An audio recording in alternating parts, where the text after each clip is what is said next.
Coach Sweeney said some interesting stuff over the years, even this year with the bring your own guts. What's your favorite dab of wisdom over the years since you've been here? Mine's best is the standard. He says that a bunch of, and it's posted up in the indoor.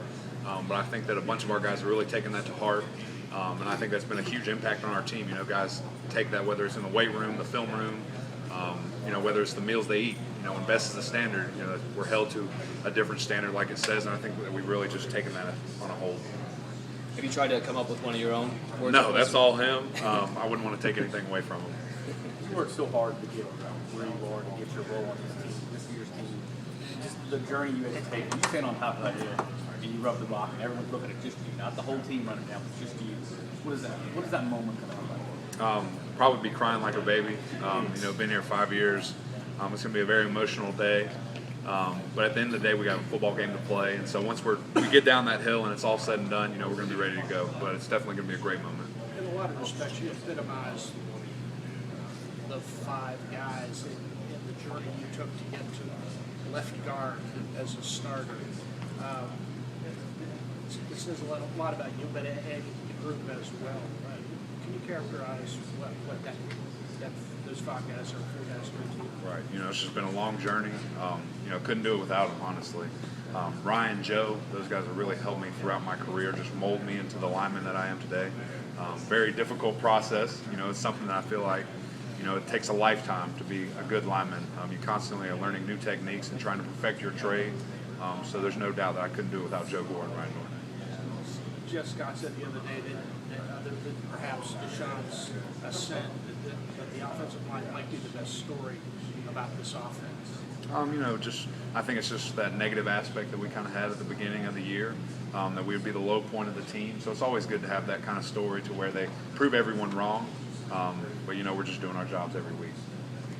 Coach Sweeney talked to us today about how there are 18 days left and every day counts and you got to win every day. I'm sure that's the message. The message so far this year has been 1 week at a time, one opponent at a time, one game at a time. Now he's kind of widened it out to these 3 weeks. Do you guys see the finish line too? Do you kind of embrace that whole, we are really close to the end of this and we've got to buckle down? I think we took a brief moment yesterday to kind of lift our heads up, look at the finish line, just for the realization that we're right there. But I think that our mentality now is just keep our head down and sprint through it. We can't have any kind of let up, obviously. We're just looking to have a great performance Saturday. You were there in 2010. You were recruited in 2010, 6 and 7 season. And then the first year you're here, redshirted the ACC championship.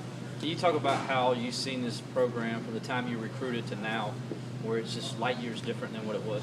Yeah, I think it's definitely a culture change, something that Coach Sweeney's trying to do his entire time as a head coach. I think he finally has all the people that he wanted in this program, whether that's staff, coaches, or players. I think that we're all just, doing our best each and every week to keep making those changes. It's a constant process.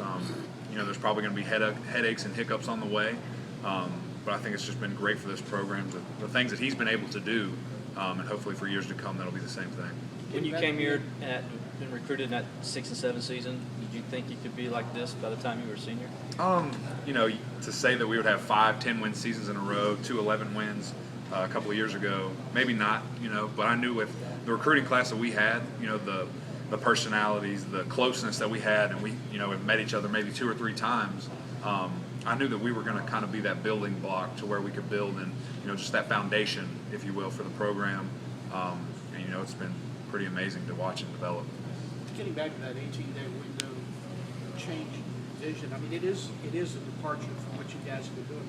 You sense there was a need to refocus and reassert what the goals were? I think just the refocus on the season, if you will, not what our goals. They haven't changed since Coach Sweeney's gotten here. They're posted in the team room. I'm sure you guys see him all the time in his conference. But I think that it takes a team that it kind of gets monotonous of the season. That sets in. You need to just look up, like he said, and realize how close you are to accomplishing these goals. And I think this is going to be a great week for us to really refocus and relock in. Being senior leaders, you and Ryan and Joe, how special is it to see where this team has gotten to and where this offensive line has gotten to? Just amazing. We always knew from spring, just watching all of us play together. Obviously, Isaiah was here at the time. We knew it was going to be a special year for us. With his departure, I think that's when kind of the lackluster, or whatever you will, for the offensive line kind of set in to where, it's not going to be a great year. But we knew that we were still the core of that, and we would just have guys step up and just really fulfill their roles. And I think they've done a great job so far. Do you feel like most teams are kind of built like this in the fact that you have guys like you and Gore that waited your chance, other guys like Kane and McLeod come right in, Watkins like Renfro and Hugel? It just seems like there's a very unique mix. Do you think that's kind of commonplace among teams, or do you guys have a unique thing going there? I think we have a unique thing in whether we can have 39 guys come in and play. We have so many freshmen on this team. I think I don't know how many we've redshirted, but it's not a lot. I think normally teams usually redshirt their freshman class. So it's pretty special what these guys can come in and do. So many of them be ready to play. On top of it being Senior Day, it's also Military Appreciation Day. What does that day mean to you? It's so exciting, to jam-pack all that emotion in one day is going to be incredible. I'm pretty sure my brother's going to be on top of the hill swinging the flag around. I hope I can just be at the bottom just waiting for him to come down and seeing my father in the stands. He'll be in some type of uniform. I don't know if he's decided which one he's wearing yet. But yeah, it's going to be a very emotional day for me. It's going to be like with your brother on Military Appreciation Day, your last time in Tiger Walk, and then I know you always get a hug from your dad. Yeah, I'm going to be crying for hours, so it's going to be real fun. Can't wait to play. You mentioned crying twice. Are you normally you cry at movies I'm and an things like emotional that? guy, man. It's just, all emotions, anger, sadness. It's all going to be jam-packed. Unfortunate for Wake Forest.